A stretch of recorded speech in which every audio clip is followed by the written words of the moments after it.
लाहौर यहाँ से 24 किलोमीटर और इस्लामाबाद ओनली 322 किलोमीटर ही दूर है।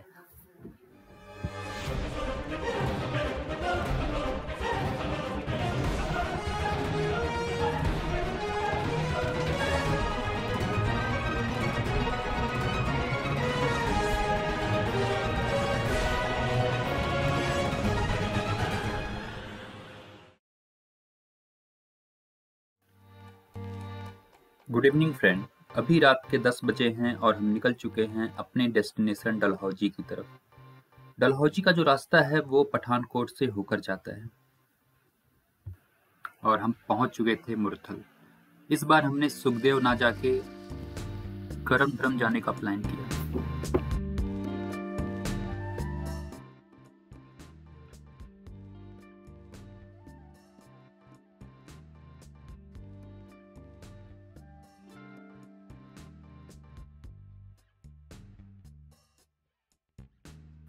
गरम धरम की जो थीम है वो काफ़ी फिल्मी है और बैठने का स्पेस भी यहाँ काफ़ी अच्छा है और चार्जेस भी नॉमिनल ही थे।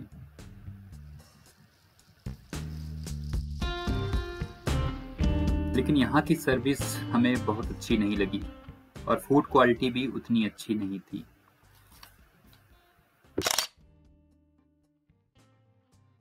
खाना खाने के बाद हमने कुछ फोटो क्लिक किए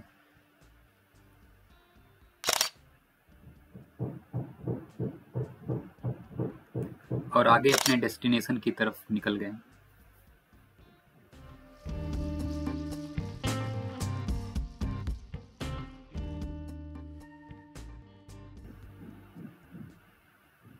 अगर पूरी जर्नी में टोल की बात करें तो अभी हमें कोई भी टोल देना नहीं पड़ा था।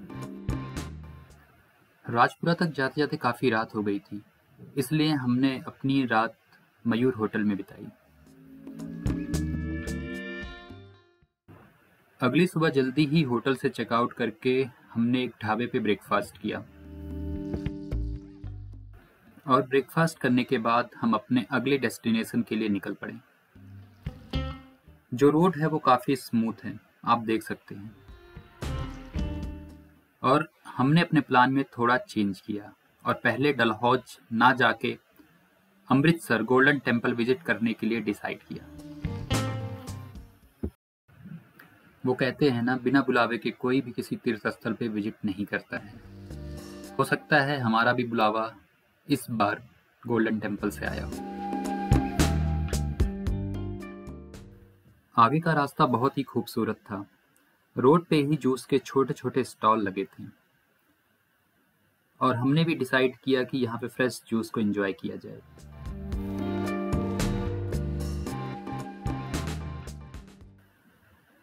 आप लोगों से रिक्वेस्ट है, अगर आपने हमारी वीडियो यहाँ तक देख ली है तो प्लीज़ लाइक शेयर सब्सक्राइब करना ना भूलें।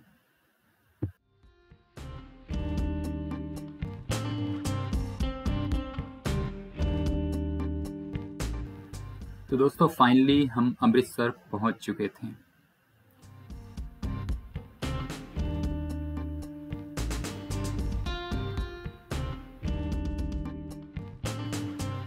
गोल्डन टेम्पल की तरफ जाने वाले रास्ते पे काफ़ी ट्रैफिक था।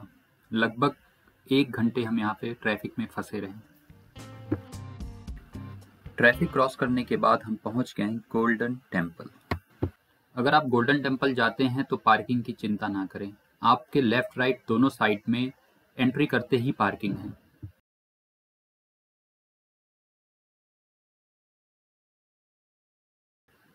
आप इस भीड़ को देख के समझ सकते हैं कितने श्रद्धालु यहाँ पे मत्था टेकने पहुंचे हैं और उनमें से हम भी थे।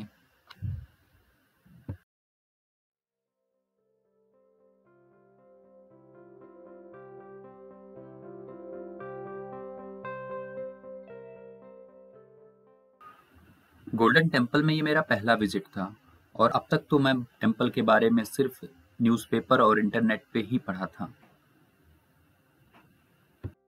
लेकिन जैसा पढ़ा था वैसा ही मुझे वहां देखने को मिला।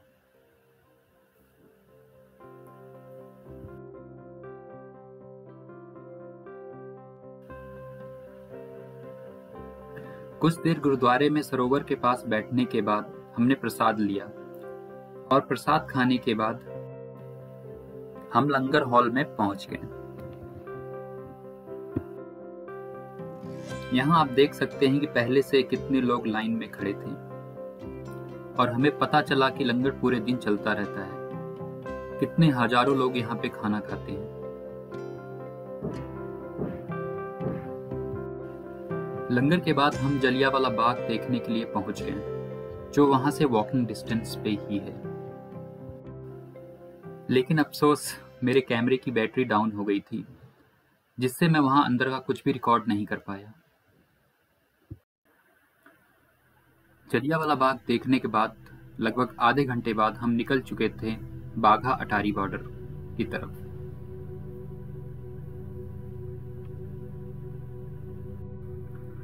दूर सामने आपको 2 झंडे दिख रहे होंगे, एक तो हिंदुस्तान का है और दूसरा पाकिस्तान का।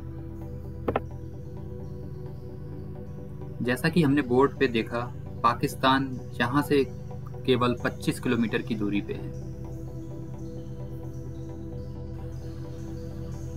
और बॉर्डर पे जो टूरिस्ट के लिए टाइमिंग है वो 10 AM to 4 PM तक ही है।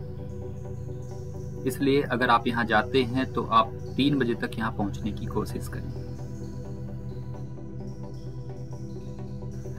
यहाँ पे भी कार पार्किंग फैसिलिटी अवेलेबल है। यहाँ पे 2 तरह की पार्किंग है। एक पार्किंग VVIP पार्किंग है, जिसमें आपको कुछ ज़्यादा पैसे देने पड़ते हैं, और एक नॉर्मल पार्किंग है।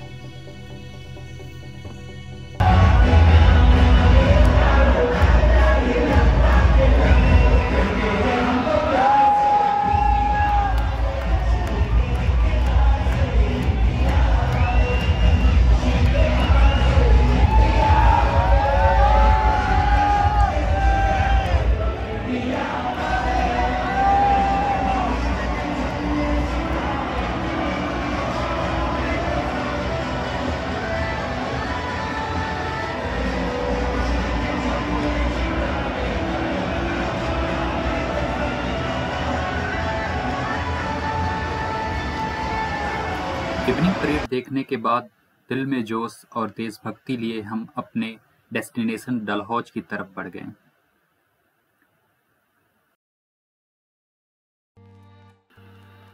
हमने डलहौजी जाने के लिए जो रास्ता पकड़ा था वो नूरपुर के रास्ते बनी खेत होते हुए डलहौजी जाता है।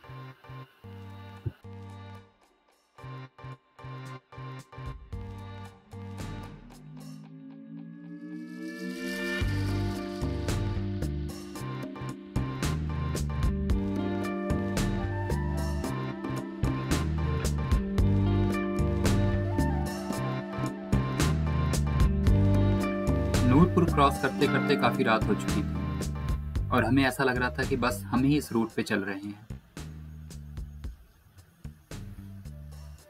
नूरपुर से आगे का जो रोड है वो काफी खराब है।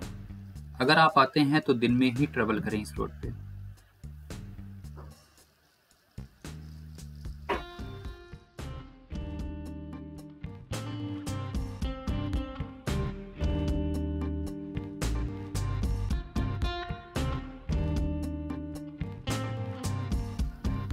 और यहाँ तक लगभग 10 से ज़्यादा छोटे बड़े नए पुराने ब्रिजेस को क्रॉस करने के बाद हम पहुँचने वाले थे डलहौजी। लेकिन रास्ता अभी भी वैसा ही था, खराब ही चल रहा था। दोस्तों, रात के लगभग 1 बजने वाले हैं और इस वीडियो को अभी एंड करते हैं। कल मिलेंगे आपसे हम डलहौजी में एक नई वीडियो के साथ। धन्यवाद।